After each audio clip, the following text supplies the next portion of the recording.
चरैवेति चरन् वै मधु विन्दति सूर्यस्य पश्य श्रेयमाणं न ममार न जीर्यते। विचारक्रान्त्याः नूतनेऽस्मिन् अङ्के देवसत्यायाः सादरम् अभिवादनं स्वीकुर्वन्तु। विश्वस्य संस्कृतिः, विश्वस्य प्राचीनतमा संस्कृतिः वैदिक संस्कृति। विश्व की प्राचीनतम संस्कृति जो है वो वैदिक संस्कृति है। जो हमारी संस्कृति, हमारी वैदिक संस्कृति विश्व की सबसे प्राचीनतम संस्कृति है। और हमारी संस्कृति में जीवन को कैसे जीना है, मनन करना, चिंतन करना, वैज्ञानिक पद्धति से अन्वेषण करना, अपने जीवन के लक्ष्य को अन्वेषण करना, अपने जीवन के लक्ष्य को देखना, इस सब कुछ हमारी वैदिक संस्कृति में निहित होता है, संग्रहित होता है। तो हमारी वैदिक संस्कृति बहुत प्राचीनतम संस्कृति है। कहा जाता है कि संस्कृति, जो संस्कृत भाषा है, वो सभी भाषाओं की जननी है, सभी भाषाओं की जननी, जन्मदाता कही गई है। सभी भाषाएं उसी से उत्पन्न हुई हैं। और जो इतनी साइंटिफिक भाषा, इतने शब्दों का भंडार जो किसी भाषा में है, वो है संस्कृत भाषा में। और हमारी भाषा है, हमारी भारतीयों की भाषा है, हमारी संस्कृत भाषा है। हमें इसका गौरव होना चाहिए। और हम संस्कृत, जितने भी हमारे ग्रंथ लिखे हुए हैं, जितनी भी ईश्वर की, देवों की अर्चना लिखी हुई है, उस सभी अर्चना, सभी पूजा, सभी हमारी जो प्रार्थनाएं हैं, वो सब कुछ प्रार्थना हर संस्कृत में लिखी हुई है। तो संस्कृत भाषा हमारे लिए बहुत महत्वपूर्ण है। और हमारी संस्कृति तो बहुत ही महत्वपूर्ण है, क्योंकि संस्कृति हमें मनन करना सिखाती है, हमें चिंतन करना सिखाती है, अपने लक्ष्य के प्रति आगे बढ़ना सिखाती है। तो हम अपनी संस्कृति का अपनाएं, अपनी संस्कृति को अपनाएं, अपने धर्म पर जीने का अभ्यास करें। जब हम अपने धर्म पर जीते हैं, अपने स्वभाव पर जीते हैं, अपने आत्मविश्वास पर जीते हैं, जब हम अपने पैरों पर खड़े हो जाते हैं, तो बहुत अच्छा लगता है, बहुत आनंद की अनुभूति होती है। जैसे एक छोटा सा बच्चा हो, जब वो चलने का प्रयास करता है और चलता है, बार बार गिरता है, चलता है, फिर गिरता है, फिर उठता है, फिर गिरता है। और जिस दिन वो छोटे छोटे कदमों से चलने लग जाता है, उस दिन उसको बहुत प्रसन्नता होती है। वो तो छोटा बच्चा है। हम बड़े भी अगर हम कुछ सीखते हैं, हम गाड़ी सीखते हैं, जब हम बचपन में, जब छोटे, थोड़े से और बड़े होते हैं, जब हम साइकिल ही सीखना प्रारंभ करते हैं, तो हम जब साइकिल पकड़ते हैं तो प्रारंभ में तो हमें नहीं आता, लेकिन धीरे धीरे करके जब हम उसको, साइकिल को 1-2 बार 3 बार उसमें गिरते भी हैं, उठते भी हैं, संभलते भी हैं, जब हम ऐसे गिरते उठते संभलते हुए जिस दिन हम साइकिल का हैंडल पकड़ के चला लेते हैं, उस दिन कितनी खुशी होती है। तो हम थोड़ा सा भी आगे बढ़ते हैं तो हमें बहुत आनंद की अनुभूति होती है। वैसे अगर हम अपनी संस्कृति में, अपने धर्म के मार्ग पर हम थोड़ा सा भी आगे बढ़ेंगे तो जीवन में बहुत आनंद की अनुभूति होगी, जीवन में सात्विकता आएगी। और जीवन में जब सात्विकता होगी, सात्विकता प्रधान हमारा जब जीवन होगा, तो हमारे जीवन में कभी भी निराशा नहीं आएगी, कभी भी कुंठा नहीं आएगी, कभी भी किसी को से शिकायत या गिला शिकवा नहीं होगा, किसी से शिकायत नहीं करने का हमें अवसर मिलेगा। हमारे सामने कैसी भी परिस्थितियां हों, कैसे भी हमारे सामने संघर्ष हों, कितने भी हमारे संग घनघोर संकट आ जाएं, उन संकटों में भी हम निकलने का, हम संस्कृति, हमारी वैदिक संस्कृति ऐसी सिखाती है कि उन संकटों से भी हम रास्ता बना लेते हैं, गहन वन से भी हम रास्ता बना लेते हैं। हमारे महापुरुषों ने हमें ऐसे ही चलना सिखाया है। कभी भी किसी भी धन के लालच में, किसी के लोभ के लालच में, पद संपदा के लालच में हमें गिरना झुकना नहीं सिखाया। हमारे महापुरुषों का जीवन बहुत ही उत्कृष्ट था। मीराबाई की जैसी पवित्रता का जीवन होना चाहिए, कबीर जैसी फक्कड़ता का जीवन होना चाहिए, तुलसीदास जैसे राम भक्ति का जीवन होना चाहिए, हमारे क्रांतिकारियों जैसा देशभक्ति का जीवन होना चाहिए। जैसे इंद्रधनुष में सातों रंग विद्यमान होते, वैसे हमारे जीवन में कई प्रकार के प्रेम के, मुदिता के, करुणा के, स्नेह के, प्रसन्नता के, सहजता के, सरलता के रंग हमारे अंदर मौजूद हैं। अब वो बस हमें उभारना होता है। तो हमारे अंदर सब कुछ मौजूद है। हमारे अंदर सहजता भी है, हमारे अंदर सरलता भी है, हमारे अंदर प्रेम भी है, करुणा भी है, दया भी है। सभी गुण हमारे अंदर संपन्न है, मौजूद है। लेकिन हम इसको पहचानेंगे कैसे? इसकी पहचान हमारी संस्कृति दिलाती है, इसकी पहचान सत्य दिलाता है, इसकी पहचान सात्विकता दिलाती है। जब हम सत्य के प्रधान में होते हैं, सत्य प्रधान होते हैं, जब हम प्रसन्न होते हैं, तो हमारे सामने चाहे कितनी भी विकट समस्याएं आ जाएं, उससे हम उभर जाते हैं। लेकिन अगर हमारे सामने, अगर हम अंदर से पहले से ही क्रोधित हैं, पहले से ही अगर हम परेशान हैं, तो हमारे सामने चाहे कोई अच्छा शब्द भी बोलने वाला कोई आ जाए, हमारे लिए हित का ही क्यों न बोलने वाला हो, उसके प्रति भी हम क्रोधित हो जाते हैं, उसके प्रति भी हम गुस्सा करने लग जाते हैं। क्यों? क्योंकि हम पहले से ही हम भरे हुए होते। एक जो भरे हुए होते हैं ना, वही हमारे लिए हानिकारक होता है।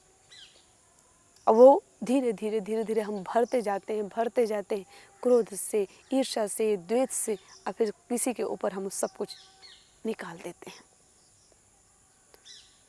तो जब हम सात्विकता के प्रधान में रहेंगे, सात्विक में रहेंगे, तो हमारा जीवन बहुत सहज रहेगा, सरल रहेगा।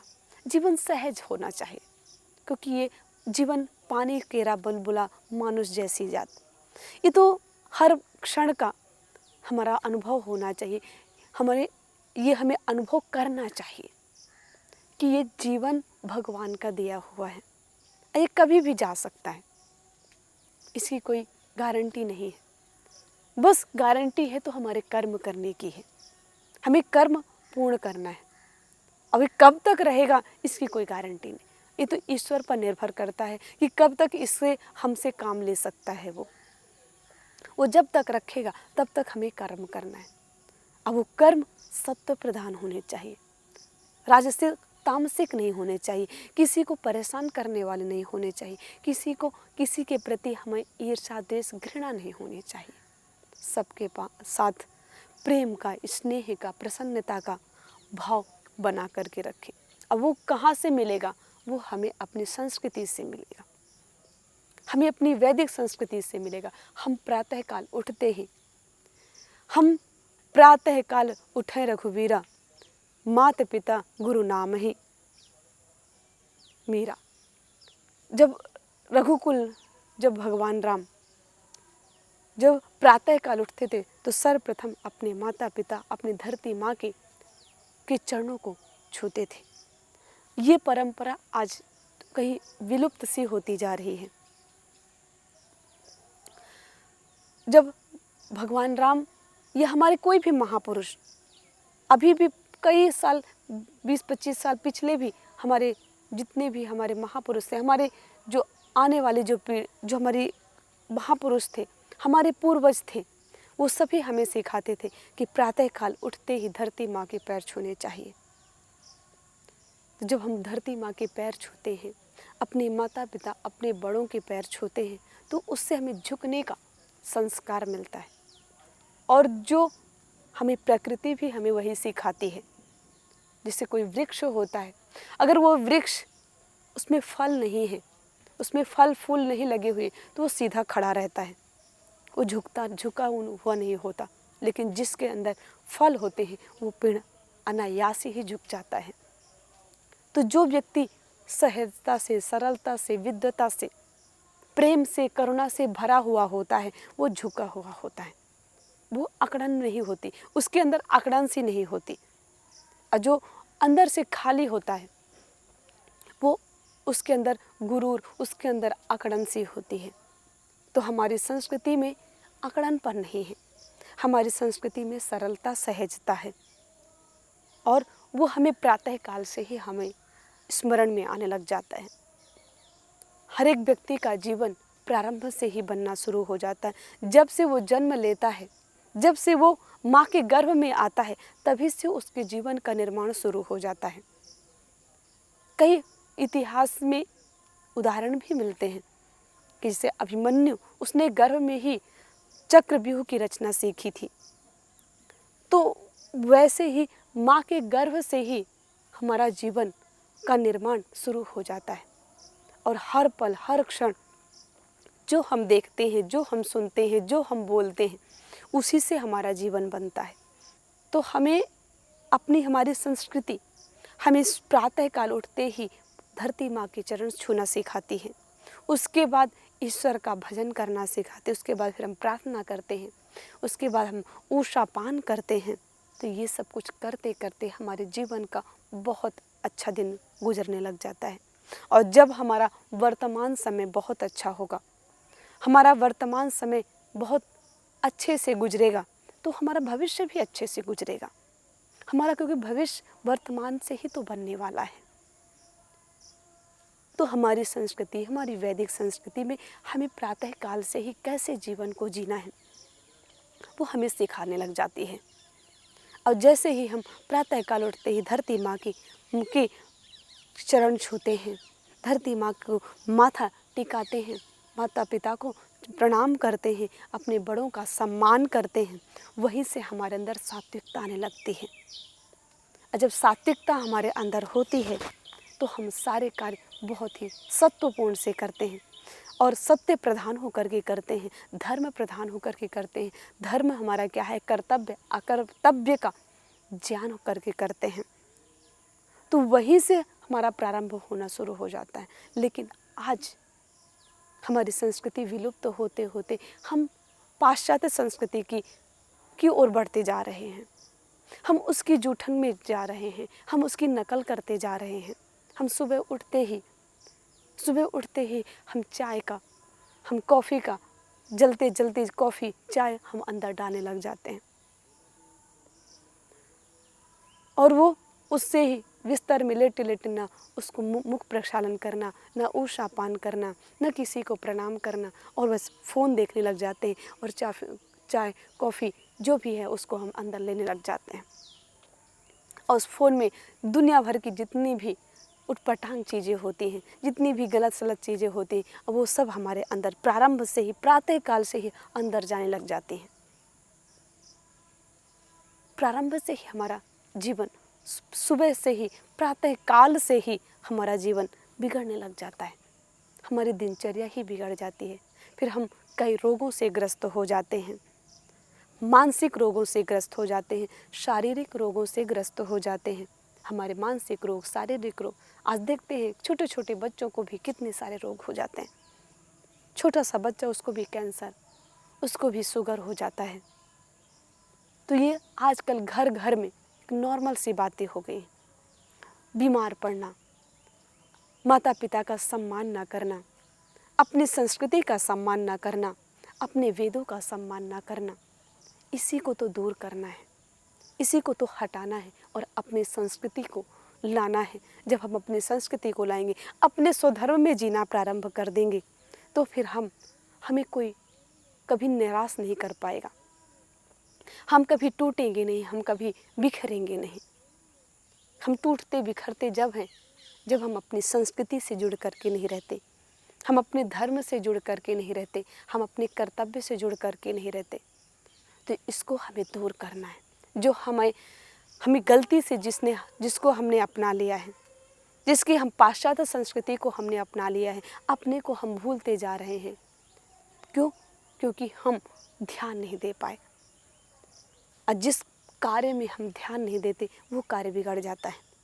अगर हम अपने शरीर पर ध्यान नहीं देंगे तो हमारा शरीर बिगड़ जाएगा, रोगों से ग्रस्त हो जाएगा। अगर हम मन पर ध्यान नहीं देंगे तो हमारे मन के विकार आ जाएंगे, हमारे मन के रोग आ जाएंगे।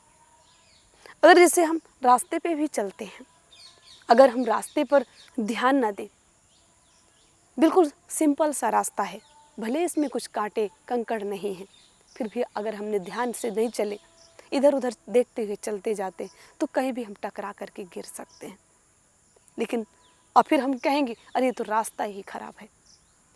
कि कोई पूछे कैसा दिन रहा है आज, अरे वो तो रास्ता ही कितना खराब है।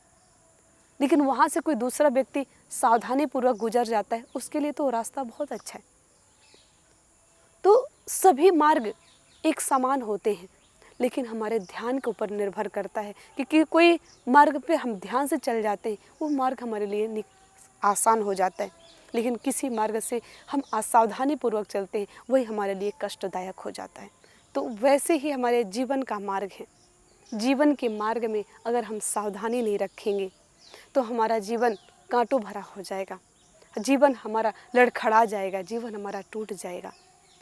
लेकिन हमारी संस्कृति ऐसी है कि हमारे टूटे हुए जीवन को भी संवार देते हैं, बिखरे हुए जीवन को भी संवार देती है।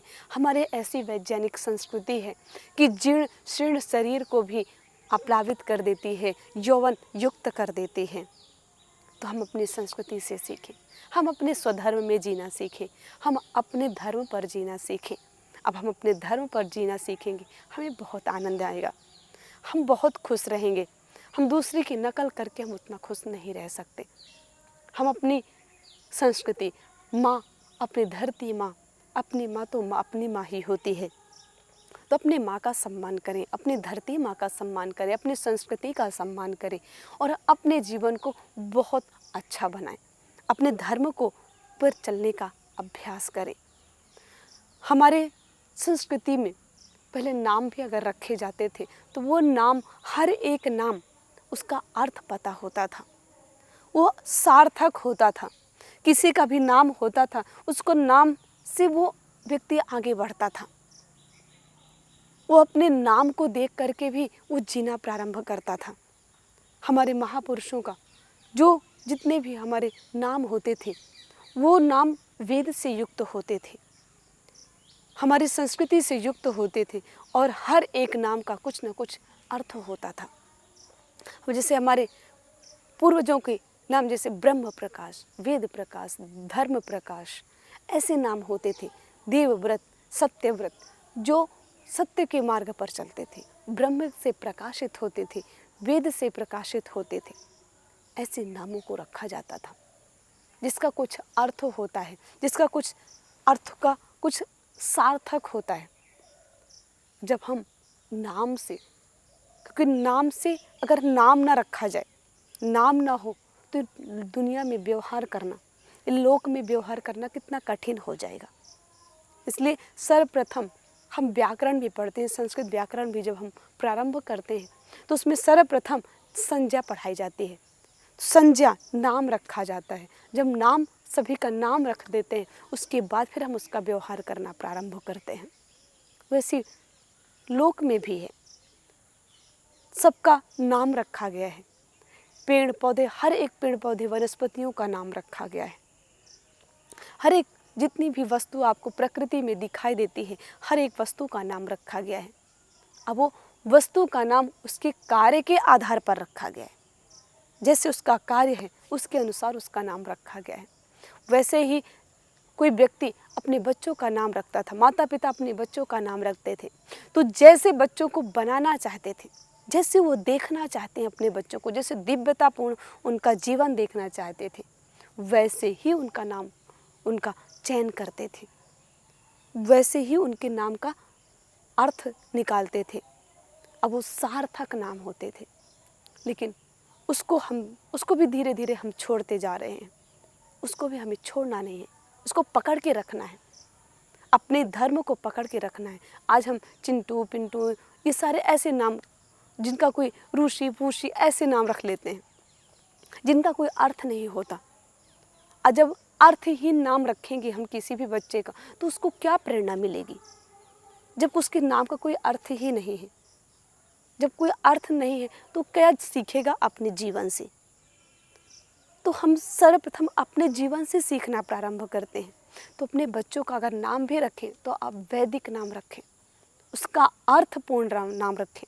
जैसे हमारे गुरुकुल में छोटे छोटे बच्चे आते हैं, उनके कुछ बच्चों के तो बहुत सुंदर नाम होते हैं, बहुत अच्छे नाम होते हैं, उनको अर्थ भी पता होता है। उनके दादा, उनके पिताजी, उनकी माताजी उनका अर्थ भी उनको बताती हैं और उसके अनुसार वो जीते भी हैं। लेकिन कुछ बच्चों के नाम उनको स्वयं भी पता नहीं होते, उनको क्या होते हैं, उनका अर्थ क्या होता है, उनको स्वयं भी पता नहीं होता और कोई अर्थ होता भी नहीं है उनका। तो हम ऐसे नाम रखें, पहले नाम से ही प्रारंभ करते हैं। हम अपने जीवन की शुरुआत, हम व्यवहार करना नाम से ही होता है। अगर आप सोचें, विचार करें, अगर किसी भी, कितने सारे व्यक्ति होते हैं, अगर हमें उन सभी से व्यवहार करना है, सभी से बातें करनी है, अगर उनका नाम ही ना पता हो तो कितना कठिन हो जाएगा व्यवहार करना, कितना मुश्किल हो जाएगा। इसलिए हम कहीं भी होते हैं तो सर्वप्रथम हम नाम की लिस्ट बनाते हैं। तो हमें नाम भी कैसे रखने चाहिए, सार्थक रखने चाहिए। हर एक नाम का जब अर्थ हो तब हम उस नाम को रखें, और वो नाम से ही हमें जीने का रास्ता पता चलता है, हमें गर्व होता है, हमें स्वाभिमान अंदर जगता है। हमारे नाम से ही हमारे काम की शुरुआत होती है, हमारे कार्यों की दिशा तय होती है। और जब हम हर एक शब्द, हमारी संस्कृति में तो शब्दों का भंडार है, अथाह शब्द हैं। एक एक एक जल, एक पानी, पानी जैसी एक शब्द के संस्कृति में, हमारी संस्कृत भाषा में 100 नाम हैं। आप जल को 100 नाम से पुकार सकते हैं, निघंटु में जल के 100 नाम दिए गए हैं, लेकिन और किसी भाषा में आप 100 नाम नहीं जानेंगे।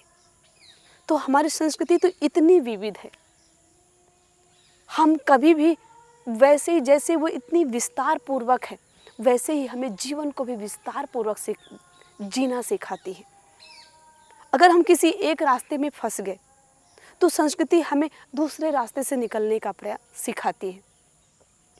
नहीं, ऐसा नहीं है कि अगर एक रास्ते पे आप जा रहे हैं, अगर वो रास्ता बंद हो गया तो आपके पास कोई दूसरा रास्ता नहीं है। अन्य संस्कृति में ऐसा, जब हम दूसरे की नकल करते हैं तब हम ऐसे कर देते हैं। हम अपने जीवन में एक मार्ग पर चलते हैं और अगर वो मार्ग हमारा सफल नहीं हुआ तो हम उस अपने जीवन को नष्ट कर लेते हैं। लेकिन यह हमारी संस्कृति नहीं है, ये हमारा धर्म नहीं है, ये तो पाश्चात्य का धर्म है, ये तो दूसरों का धर्म हम अपना रहे हैं। हमारा धर्म है कि हम एक रास्ते से चलते हैं, अगर वो रास्ता बंद हो गया तो हम दूसरे रास्ते से निकल जाएं, अगर दूसरा भी बंद हो गया तो हम तीसरे से निकल जाएं। हमारे जीवन में कभी भी कोई भी बाधा ना आए, और आ भी जाए तो उससे हम निकल जाएं, उससे हम पार कर जाएं। ये हमारी संस्कृति हमें सिखाती है। आप अपनी संस्कृति का सम्मान करो, आप अपनी संस्कृति पर चल करके देखो, अपने धर्म पर चल करके देखो। अपने ज़्यादा नहीं, आप चारों वेदों का अध्ययन नहीं कर सकते, आप चारों वेदों का पारायण नहीं कर सकते, संपूर्ण गीता का पारायण नहीं कर सकते, उपनिषद का पारायण नहीं कर सकते, सब कुछ नहीं पढ़ सकते, लेकिन आप उनमें से छोटे छोटे अंश जो जीवन के लिए अति महत्वपूर्ण हैं, आप उनका चयन करो। आप वेदों को घर में रखो, अपने उपनिषद को, गीता को, ग्रंथों को अपने घर में रखो। हम जैसे देखते हैं, जैसे सुनते हैं, जैसे विचार करते हैं, वैसा ही तो हमारा जीवन बनता है। और अपने जीवन को रंगों से भरा बनाओ। जो हमारे त्यौहार आते हैं, जितने भी त्यौहार आते हैं, दीपावली है, होली है, ये सब हमें उत्साह से भरने के लिए तो आते हैं, लेकिन हम अज्ञानता के कारण इससे होली को तो रंगों को खेल करके बहा देते हैं, अपने जीवन में रंग नहीं भरते। हम केमिकल भरा हुआ रंग को खेल करके बहा देते हैं, तो हम अपनी अज्ञानता के कारण से कर बैठते हैं। तो जो भी हमारे जीवन में कष्ट आते हैं वो हमारी अज्ञानता से आते हैं। अगर हमें ये दृढ़ता से पता चल जाए तो उसको हम दूर कर सकते हैं। और हमारी संस्कृति में कई ऐसे उपाय हैं। हम अपने महापुरुषों की जीवनी पढ़ें, अपनी संस्कृति पर जिए, अपने धर्म पर जिए और अपने जीवन को बहुत अच्छा बनाएं।